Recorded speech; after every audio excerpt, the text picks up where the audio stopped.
Screen पर आपको question visible होगा और आइए पढ़ भी लेते हैं। सबसे पहले असर्शन उन्होंने दिया है 8 sec square a minus 8 tan square a minus 3 is 5।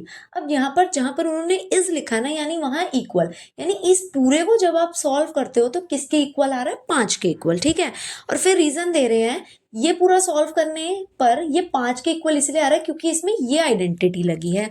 अब आप सोचोगे कि हमें कैसे पता लगेगा कि ये क्या है, कौन सा ऑप्शन इसमें से करेक्ट है। तो सबसे पहले ऑप्शन पढ़ते हैं और मैं ऑप्शन का मतलब समझाती हूँ आपको। पहला ऑप्शन है both assertion and reason are true and reason is the correct explanation of assertion A।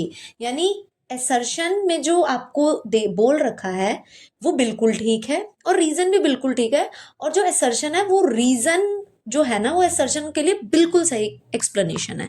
B part में कह रहे हैं assertion रीजन दोनों सही है लेकिन रीजन गलत है assertion के लिए। सी पार्ट में कह रहे हैं assertion सही है लेकिन रीजन गलत है, और डी पार्ट में कह रहे हैं assertion गलत है और रीजन सही है। अब हमें क्या पता क्या सही क्या गलत, कोई बात नहीं, इसीलिए मैं यहाँ पर हूँ। अब देखो, सबसे पहले एक आइडेंटिटी होती है ट्रिग्नोमेट्री की, वही लिख लेते हैं हम। आइडेंटिटी होती है आपकी 1 plus tan square a equal sec square a। ये आइडेंटिटी होती है। अब हम क्या करते हैं, tan को ना दूसरी साइड ले जाते हैं, तो tan यहाँ पे प्लस का है, दूसरी साइड जब आप इसे लेके जाओगे तो ये हो जाएगा आपका माइनस का tan स्क्वेयर a। ठीक है, यहां से एक आइडेंटिटी बनी।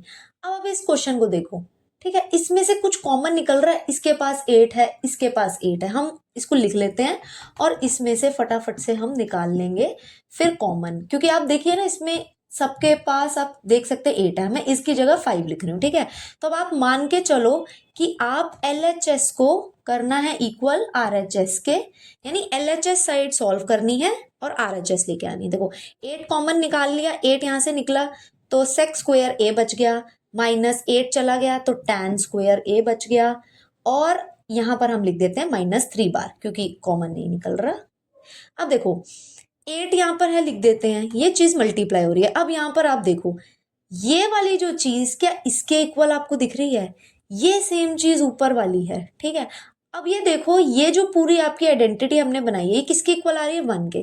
तो हम इस पूरे की जगह ब्रैकेट में 1 लिख सकते हैं, -3 जो दे रखा है, और RHS भी साथ में लिख लेते हैं। तो 8 1 से हो रहा है मल्टीप्लाई, लिख लेते हैं 8, -3 लिख लेते हैं इक्वल 5, और 8 में से 3 गए तो बचे 5 और ये आ गया 5। तो आप कह सकते हो आपका कि LHS इक्वल है RHS के